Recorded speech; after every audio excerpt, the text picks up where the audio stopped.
Heya Cryptozens. Tonight's show: KyberSwap Thieves identified, PwC Venezuela's Twitter account was hacked, and Cardano's Vasil hard fork. It's 10 p.m. Pacific time. The date is September 4th, 2022. Welcome back to the Crypto Overnighter. My name is Nikodemus, and I'll be your host. The cover model, mascot, and co-host for this podcast is Tex. And together, we take a nightly look at the crypto, NFT, and metaverse space and the industry that surrounds it. Keep in mind, nothing in this show should ever be considered financial advice. On Friday, we talked about KyberSwap. KyberSwap is what they're calling DeFi's first dynamic market maker. It's a DeFi liquidity protocol, typical stuff: deposit your money into a liquidity pool and earn tokens. When we covered it, we talked about the thieves, that they'd exploited a flaw in the front end, and that's what let them in the door. This was on September 1st. And so, by leveraging the front end exploit, they made off with $265,000. Remember, we talked about Kyber hadn't been hacked before. 5 years in, and they were finally hacked. So, they offered a deal to the thieves. You keep roughly $40,000 of the money that you stole from us, just give us the rest, and have a talk with our team. Now, if you remember, when Kyber made the offer to the hackers, they already knew quite a bit. In their blog post announcing the hack, they left a message for the thieves.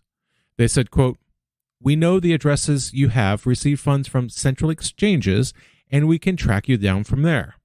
We also know the addresses you own have OpenSea profiles, and we can track you through the NFT communities or directly through OpenSea. As the doors of exchange close upon you, you will not be able to cash out without revealing yourselves." And the doors to Binance seem to be closed, because Binance to the rescue. CZ tweeted from his account. He said, quote, "Binance security team has identified 2 suspects for yesterday's KyberSwap hack.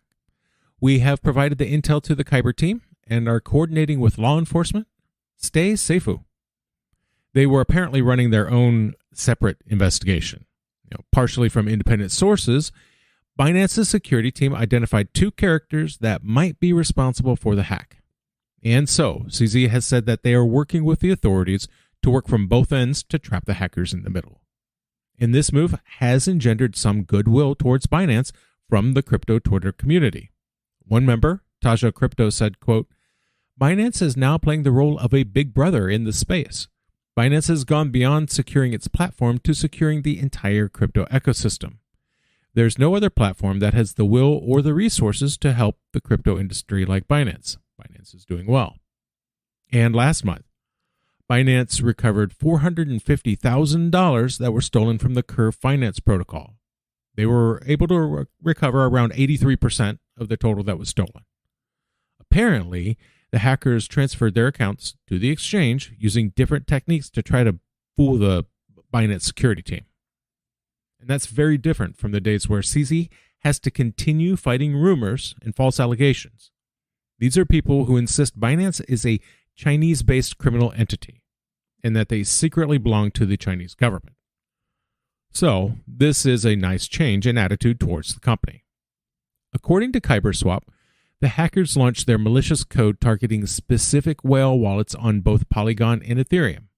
And Kyber is promising that it can't happen again, and their users will be fully compensated. At the time of writing, the global crypto market cap is $982 billion. That's up 0.71%. So some slight gains, but mostly holding even. The top 5 cryptos by market cap are Bitcoin up 0.29%, Ethereum up 1.14%, Tether, USDC, and Binance Coin down 2.3%. So for around 8 hours, at least 8 hours, a hacker had complete access to PwC Venezuela's Twitter account. Now, PwC is a financial/business advisory firm. People come to them looking for the alpha on financial matters. Now, what happened is they used the account to blast out some links, and it looks like these are phishing links. They talk about a big event that's supposed to happen with XRP, a big XRP giveaway. Here's a quote from one of the tweets.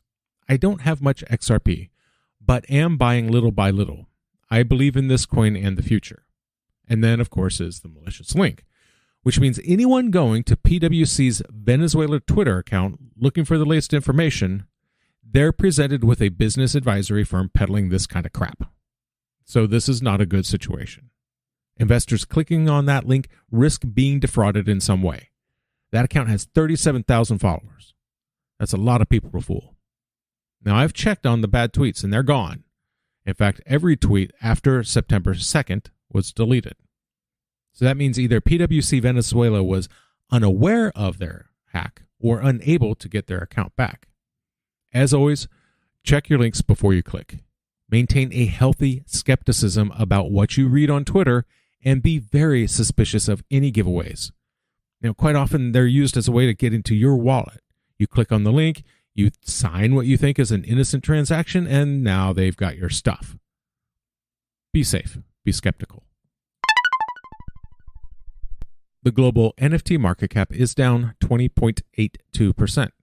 Sales volume is down 0.43% in 24 hours. According to CoinMarketCap, the top 5 NFT collections by sales volume are CryptoPunks, followed by Otherdeed, Women Ape Yacht Club, Tykes, and CloneX. Now keep in mind, some of these collections have very volatile prices, so do your own research. IOHK, or Input Output Hong Kong, is a blockchain development firm. They're the ones behind Cardano. They confirmed the Vasil hard fork. That's right. There's a lot of attention being paid to Ethereum and its merge, and that's an important thing. But Cardano's undergoing its own upgrade plan. And so it came to pass that IOHK did indeed release the date of the Vasil hard fork, and that date is September 22nd. On Friday, IOG, that stands for Input Output Group. They're the development team behind it. They put out a tweet thread on Friday announcing the date. And now this is actually quite the step. So what is the Vasil hard fork? What does it do? Called Vasil, it was named for a Bulgarian mathematician, Vasil Debov. He's also a prominent member of the Cardano community. It's an upgrade aimed at boosting usability and scalability. So they're adding some data to the transactions aimed at quicker communication, better data, and more network scalability. And they're also adding diffusion pipelining.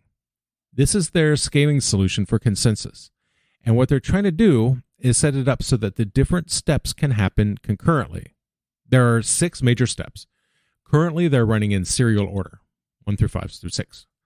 This is designed to shorten the amount of time needed for a transaction by running some of those steps at the same time, or at least overlap them.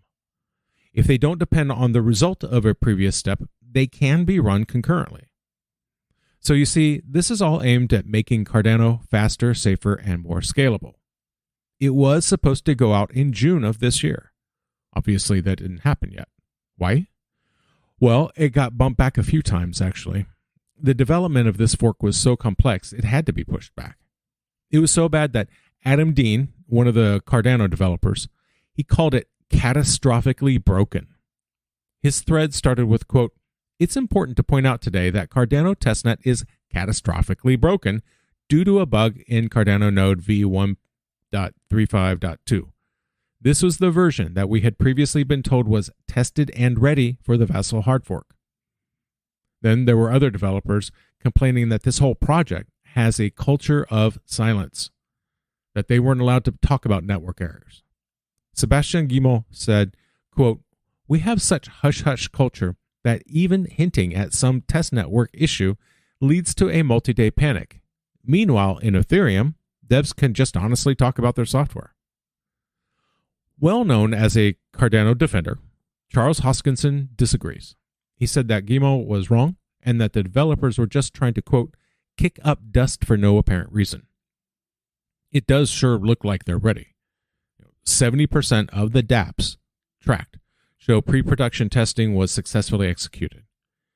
80% of the stake pool operators have been updated as well. According to IOHK, most of the big crypto exchanges have started upgrading their nodes too. They believe it will be a, quote, seamless transition with no disruption for its users or a break in the block production. Now, as we like to do on this show, let's take a look at the numbers. At the time of writing, Cardano's price was up 4.17%, which is pretty good. It's also up 17.37% on the week. Now, remember, they announced this on Friday. So Friday, Cardano had highs of 47 cents each and lows of 45 cents each.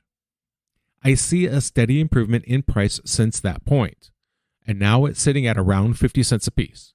So there may be some excitement among investors with the hard fork finally arriving after being delayed so long. Not financial advice. And that's going to do it for us tonight. I hope you folks had a great weekend, and I want to thank you, my listeners, because when you stop listening, I will stop talking. Take care of yourselves, but take care of each other too. We'll see you tomorrow night.